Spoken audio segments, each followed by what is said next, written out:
জলপাইগুড়ি মুক্তাঙ্গন নাট্যগোষ্ঠী ৯ পেরিয়ে ১০-এ পা দিয়েছে। সেই উপলক্ষে নাট্য সামাজিক সাংস্কৃতিক সমারোহ আয়োজন করা হয়েছে বছর ভরে।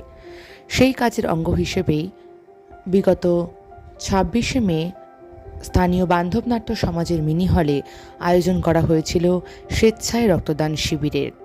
এই শিবিরের কিছু ঝলক আপনাদের সামনেই আমরা তুলে ধরলাম। বহু মানুষ নানাভাবে সহযোগিতার হাত বাড়িয়ে দিয়েছেন, তাদের প্রত্যেককে আমরা কৃতজ্ঞতা জানাই। আমরা বিশেষ কৃতজ্ঞতা জানাই জলপাইগুড়ি ব্লাড ব্যাংককে এবং আমরা কৃতজ্ঞতা জানাই বান্ধব নাট্য সমাজ মিনি হলকে। আমরা ধন্যবাদ জানাই সমস্ত রক্তদাতাদের, যাদের প্রত্যক্ষ সহযোগিতায় এই শিবিরটি সুষ্ঠুভাবে সম্পন্ন হয়েছে।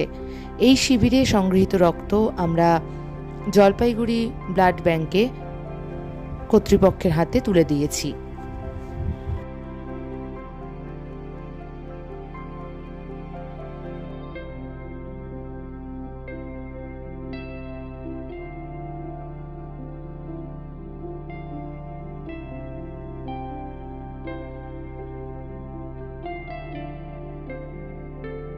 আপনারা দেখছেন আমাদের সদস্যরা এই মুহূর্তে রক্তদান করছেন এবং ব্লাড ব্যাংকের কর্মীরা রক্ত নিচ্ছেন এবং আমাদের আর অন্যান্য যে সদস্যরা আছে তারাও সহযোগিতার হাত বাড়িয়ে দিয়েছে। আপনার নাম এবং ডেজিগনেশন? আমি রীনা ভারতী, জলপাইগুড়ি মুক্তাঙ্গন নাট্যগোষ্ঠীর নাট্য পরিচালক। আজকে কি হচ্ছে আপনাদের এখানে? জলপাইগুড়ি মুক্তাঙ্গন নাট্যগোষ্ঠী ৯ পেরিয়ে ১০-এ পা দিয়েছে। এপ্রিল থেকে আমাদের সারা বছরব্যাপী অনুষ্ঠান সূচি সাজানো হয়েছে। গতকাল আমাদের রবীন্দ্র নজরুল সন্ধ্যা চলে গেছে। আজকে ব্লাড ডোনেশন ক্যাম্প করছি আমরা জানি যে আমাদের রক্তের খুব সংকট সবসময় শোনা যাচ্ছে, বিশেষ করে এই সময়ে দাঁড়িয়ে। তাই আমাদের ১০ বছরের অনুষ্ঠানের মধ্যে এটা রেখেছি। আমাদের এক্ষুনি শুরু হবে ব্লাড ডোনেশন ক্যাম্পের প্রথম রক্তদাতা আমাদের দলের সদস্যরাই শুরু করছি। আর এর রক্ত দেওয়ার সাথে সাথে আর কিছুর উদ্যোগ কি গ্রহণ করেছেন? হ্যাঁ, রক্তদাতাদের হাতে আমরা আজকে একটি করে গাছ তুলে দেব এবং আগামী ৫ই জুন আমাদের বিশ্ব পরিবেশ দিবসেও আমাদের গাছের চারা বিতরণ এবং পরিবেশ নিয়ে নাটক আমরা করব। এই জায়গাতে দাঁড়িয়ে এই গরমকালে যেহেতু গাছ দেওয়া, আমরা নিজেরাও জানি যে বৃষ্টি নেই বলে গাছ বাঁচানো খুবই কষ্টকর। যাদের গাছটা দেবেন তাদের উদ্দেশ্যে কি বার্তা রাখছেন? তাদের উদ্দেশ্যে বলবো যে আমাদের পৃথিবীর যে অবস্থা এখন, যে উষ্ণায়ন চলছে, সেই জন্যে গাছ খুব প্রয়োজনীয়। আমরা গাছটা দিয়ে বলবো সন্তানের মতো প্রতিপালন করার চেষ্টা করতে। আপনার নামটা আরেকবার? আমার নাম রীনা ভারতী, জলপাইগুড়ি মুক্তাঙ্গন নাট্যগোষ্ঠীর নাট্য পরিচালক।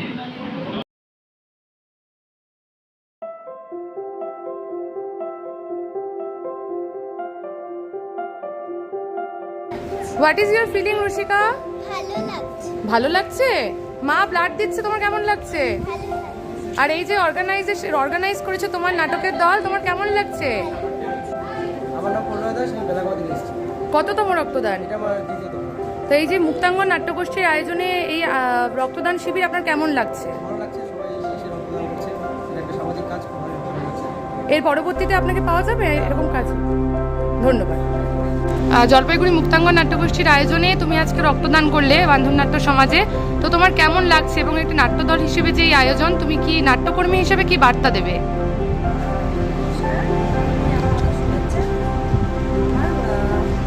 পরিচয়টা হলো, আমি জীবন মাইক থিয়েটারের ডিরেক্টর। আমার খুব ভালো লেগেছে আজ এই মুক্তাঙ্গনে স্বেচ্ছায় রক্তদান শিবির সকাল 11টা থেকে 2টা পর্যন্ত চলেছে। প্রচুর লোকে এসেছে, প্রচুর লোকে রক্ত ডোনেট করেছে।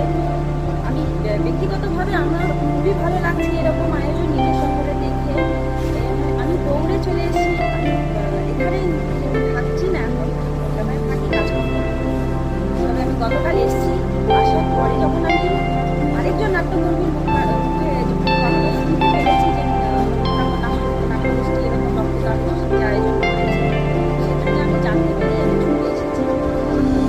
কি বার্তা দেবে অন্যদেরকেও? কি এগিয়ে আসো, নাট্যকর্মী হিসেবে গোটা জলপাইগুড়ি থেকে তুমি একজন এলে যে না রক্ত দিলে, তো কি বার্তা দেবে? অন্য মানুষেরও কি এগিয়ে আসা উচিত? বার্তা নিশ্চয়ই বার্তা দিতে চাই, তবে আমার মনে হয় আমি এখনো জলপাইগুড়ি নাট্যগোষ্ঠী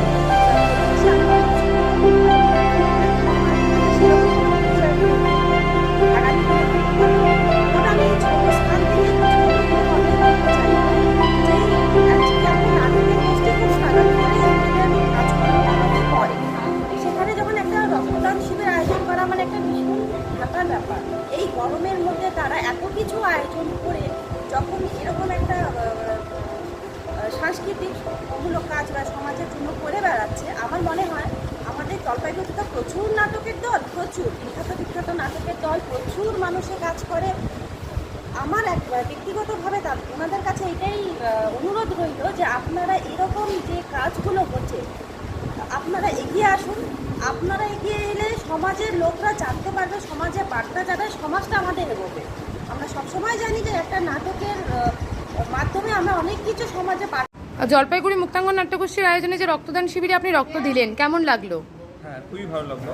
আমি গতকাল রাত্রি খবর পেয়েছিলাম, তো ওই জাতীয় স্যার বলেছিলেন 4 নং নয়হাট জলপাইগুড়ি থেকে আমি দিয়ে ভালো লাগলো, খুবই ভালো লাগলো। এরকম আয়োজন হলে আবার আসবেন? হ্যাঁ, আমি প্রতিবারই রক্ত দিই, দিব। বাহ, অনেক ধন্যবাদ। আমাদের সঙ্গে আছে অমিতাভ চক্রবর্তী, ওনার এটা 110তম ব্লাড ডোনেশন, 110তম ব্লাড ডোনেশন এবং মুক্তাঙ্গনের যে আগের বিগত বছরে যে 2019-এর আয়োজন সেখানেও উনি ব্লাড দিয়েছিলেন, এবারও দিলে, কেমন লাগলো? খুব ভালো লাগছে, তোমাদের সাথে কাজ করে তো খুব ভালো লাগেই। তাছাড়া তোমরা যে এই যে গাছ বিতরণ করে যে মানে পরিবেশকে যে এই যে মানে বিশ্ব উষ্ণায়নের ফলে যে আমরা পশু পাখিরা মানুষজন যে এত কষ্টের মধ্যে আছে, সেখানে গাছ বিতরণ করে যে প্রকৃতিকে যে একটা শান্তি, একটা মানে শান্ত পরিবেশকে তুলে ধরার জন্য যে চেষ্টা করছো, সেটা সত্যি আশুবাদ। এরপরে রক্তদান করলে তোমাকে নিশ্চয়ই পাওয়া যাবে। অবশ্যই রক্তদান করলে আমি সবসময় গোষ্ঠী দ্বারা আয়োজিত রক্তদান শিবিরে রক্ত দিয়ে আমরা খুব আনন্দিত হচ্ছি। কততম রক্তদান? এটা আমার 2য়তম রক্তদান। তো এরপরে আমরা এরকম আয়োজন করলে আপনাকে পাশে পাওয়া যাবে। ধন্যবাদ। দাদা, আপনি এর আগে আমাদের জলপাইগুড়ি মুক্তাঙ্গন নাট্যগোষ্ঠী আয়োজিত মরণোত্তর দেহদানের কর্মসূচিতে অংশগ্রহণ করেছিলেন, আজকে আবার রক্তদানের কর্মসূচিতে অংশগ্রহণ করলেন, আপনার কেমন লাগছে? ভালো, এই কারণে একবার দেহদান করার পরে আমি আবার শোনার পরে আবার তো এরকম আয়োজন আবার করলে আপনি পাশে থাকবেন তো? নিশ্চয়ই। আজকে মুক্তাঙ্গন নাট্যগোষ্ঠীর আয়োজনে ব্লাড ডোনেশন ক্যাম্পে আপনি এলেন, তো কেমন লাগলো এই আয়োজন? অ্যানাউন্সমেন্ট শুনে এসেছি দোকান থেকে ডাইরেক্ট, ব্যবস্থাপনা ভালোই। তো নাট্যদল হিসেবে তো আপনারা এর আগে কোথাও করেছেন নাট্যদলের আয়োজনে? ধন্যবাদ।